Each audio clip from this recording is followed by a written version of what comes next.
Listo, chicos, esta es la segunda parte del video de Bandura, que es el autor que estamos viendo de momento. Nos quedamos por ahí en la parte donde les explicaba lo que es la diferencia para Bandura de aprendizaje y desempeño. De alguna manera, pues cuando tenemos una conducta instalada, también podemos tener un mal desempeño al momento de ejecutarla, ¿no? Y eso, pues espero por ahí que haya preguntas en la clase. Esta es una distinción que es muy importante, por ejemplo, luego para materias como salud mental, materias como psicoterapia, por ejemplo. Muy importante entender que cuando una persona tiene ya instalada la conducta, aún así puede tener un mal desempeño, ¿no? Y eso no significa que no tenga el aprendizaje, sino que hay un elemento por ahí del entorno que no le permite ejecutar la conducta correctamente. Entonces, pues bueno, eso es del video anterior, pero aquí vamos a empezar por lo que le llamó aprendizaje por observación. El aprendizaje por observación tiene cuatro como elementos, que es la atención, la retención, la producción motora o reproducción motora y la motivación. ¿Sí? Esos cuatro elementos tienen que estar presentes. Recuerden que todo lo que les estoy diciendo aquí se los voy a poner ahí en los comentarios del video para que ustedes lo puedan copiar incluso antes de que se pongan a ver el video. Entonces, la idea de esto es que los elementos deben de estar presentes y deben de estar como, no es que venga uno después del otro, sino que se presentan de forma simultánea. Entonces, primero tenemos la atención, ¿sí? La atención es que la persona empieza a observar la conducta deseada. En este caso, pues empieza a observar, bueno, en el caso de ustedes, por ejemplo, observan la conducta de nosotros los maestros, observan la conducta de algunos de sus compañeros, estas cuestiones, ¿no? Vámonos con el ejemplo clásico de los niños. Los niños aprenden a hablar, los niños aprenden a caminar, los niños aprenden las conductas que están observando en el entorno. Como sucede con todas las teorías, en un principio esta teoría, la teoría del aprendizaje por observación, se le prestó mucha atención. Luego después se notaron que hay algunos elementos que no son exactamente como los describe en un principio, pero siempre los elementos están ahí, ¿no? Y recuerden que las teorías pues, son modelos que nos ayudan a aproximarnos a la realidad y que sobre todo son modelos que nos ayudan a calcular lo que nosotros tendríamos que hacer o las decisiones que nosotros tendríamos que tomar de acuerdo a cierto fenómeno. Entonces, bueno, para que tomen eso en cuenta. Tenemos ya la atención, la personita está viendo a alguien hacer una conducta y luego la personita tiene la segunda, que sería la retención. La retención tiene que ver con procesar la información recibida.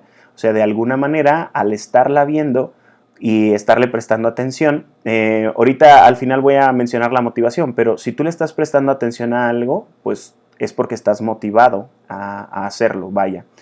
No prestas atención nada más porque sí, sino porque hay una motivación, en este caso, que nace de la persona. Entonces, la retención tiene que ver con el procesamiento de la información. Quizá esto tendrá que ver con preguntas de qué está haciendo, preguntas de cómo lo está haciendo, o sea, preguntas que la personita se está haciendo a sí misma y de alguna manera teniendo este diálogo interno para poder procesar la información que está ahí. Recuerden que el diálogo interno, como veíamos con Vygotsky, es importante para procesar información y precisamente para resolver problemas. Cuando tú estás viendo una conducta nueva que te atrae, pues también imagínalo como un problema que en ese momento está resolviendo la personita para poder asimilarlo, ¿no? Luego, la reproducción motora es llevar a cabo la acción.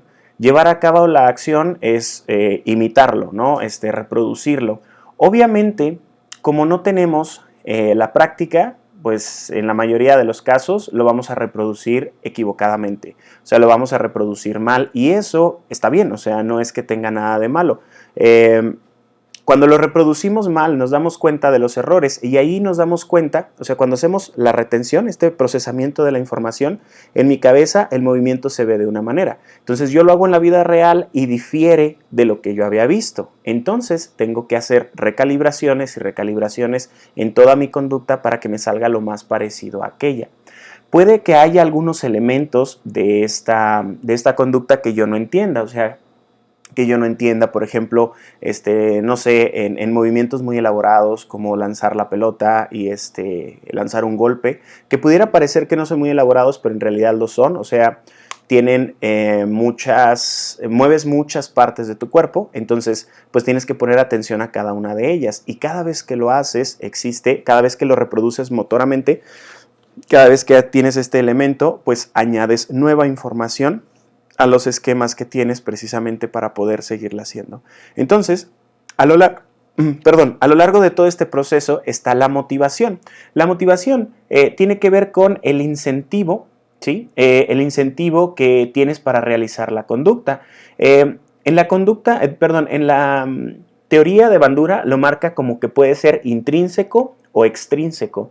En las nuevas modalidades en neurociencias donde explican la motivación, ya quitaron un poco esta cuestión de lo que es intrínseco y extrínseco. Hay factores externos que pueden generarte motivación, pero al hacerlo, pues es una motivación interna. Entonces, la motivación externa, de alguna manera, ya no la manejamos como tal, o entendemos que cuando decimos intrínseco y extrínseco se refiere a los estímulos, pero que si somos como puntuales, la motivación va a ser intrínseca, ¿no? O sea, la motivación siempre es interna porque la motivación viene de las sensaciones que nosotros sentimos, pero las sensaciones, acuérdense que pueden ser afectadas por el entorno. Ahí es donde nos referiríamos a extrínseca, pero estas palabras pudieran generar como un error al momento de estar hablando de la motivación, ¿no? Entonces, esa sería de manera simplificada lo que es el aprendizaje por observación, o sea, tener esos 4 elementos. Acuérdate que esto es una teoría del aprendizaje. Entonces, si yo te estoy enseñando algo, pues yo tengo que tener en cuenta que tú estés poniendo atención, tengo que tomar en cuenta que tú estés reteniendo la información, la estés procesando, y tengo que tomar en cuenta que tú hagas la reproducción motora, que en el caso de psicología son las prácticas, ¿no? Cuando te ponen a dar entrevista, cuando te ponen a dar terapia, cuando te ponen a hacer un programa, cuando te ponen a cosas como esas, incluso los exámenes contarían como esta reproducción motora, ¿sí? Cuando hablamos solamente, cuando hablamos de conductas, casi siempre pensamos en las cuestiones gruesas, por ejemplo, en moverlos. Les decía ahorita como los golpes o lanzar la pelota o cuestiones como esas, pensamos automáticamente en eso.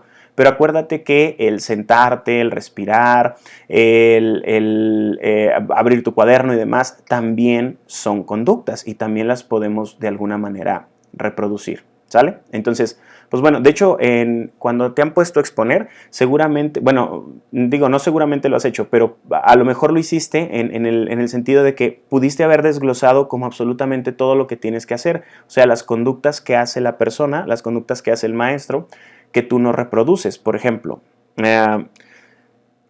tú ves que los maestros de repente nos paramos y empezamos a hablar, a lo mejor como lo estoy haciendo en este video y demás, pero algo que tú no estás viendo es que yo tengo en esta parte de aquí mis notas, y eso es algo que si tú no estás observando y si yo no te lo digo, probablemente pienses que todo esto lo estoy diciendo como de memoria, y si tú no lo puedes hacer de memoria te frustrarías.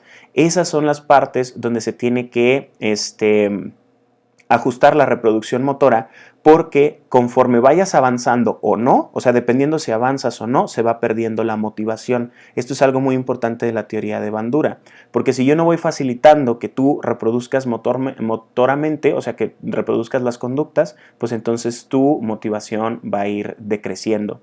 De hecho, seguro lo ha notado en algunas de sus materias, ¿no? Cuando no eres muy compatible con el material, o con la forma de la cual el maestro o la maestra da la clase. Ahora en este cambio que tuvimos de clases en línea, seguramente lo notaste, como esta parte de, híjole, ya me cuesta más trabajo poner atención, ya me cuesta más trabajo levantarme, ya me cuesta más trabajo tal. Entonces todo esto tiene que ver con la reproducción motora que se hacía, y el que la reproducción motora que tú ya tenías preparada de alguna manera ya no era adecuada en ese contexto, y en vez de darte como reforzadores, pues ahora te daba castigos, ¿no?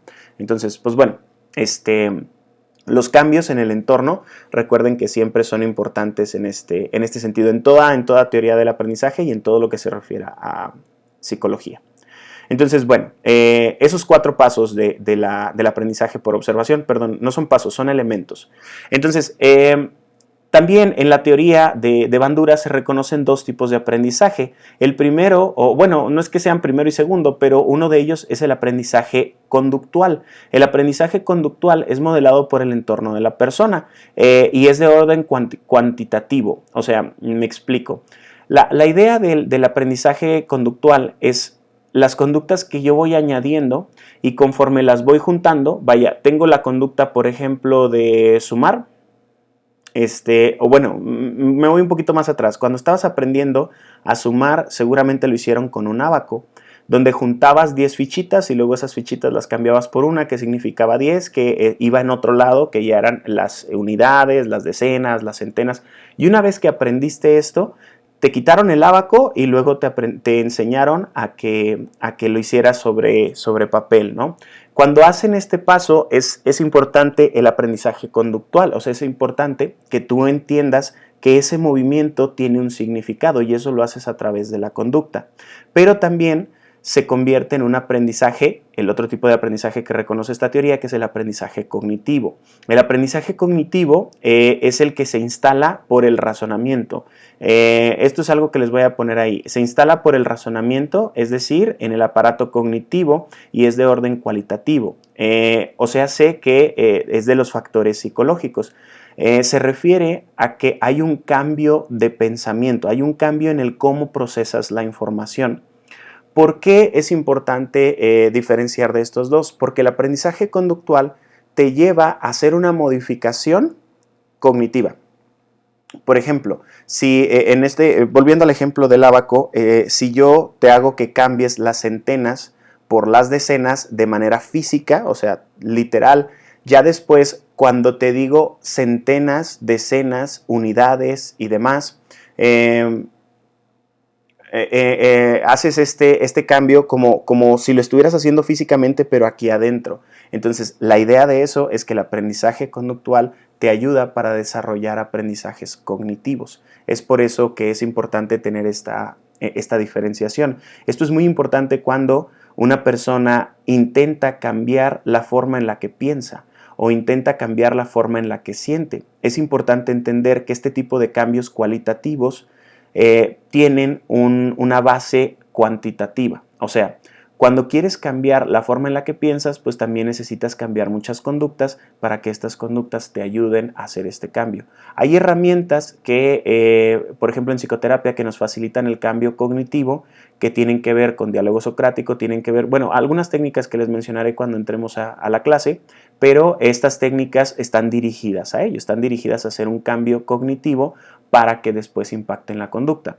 Pero bueno, de momento es importante entender esto. El niño necesita primero tener cantidad de conductas, o sea, necesita ir sumando conductas para que luego haya un cambio cualitativo. O sea, primero cantidad y luego calidad, ¿sale? Bueno, esos son los 2 tipos de aprendizaje que reconoce esta teoría. Luego, quiero hablarles de un experimento muy famoso con base en esta teoría, que es el experimento del muñeco bobo.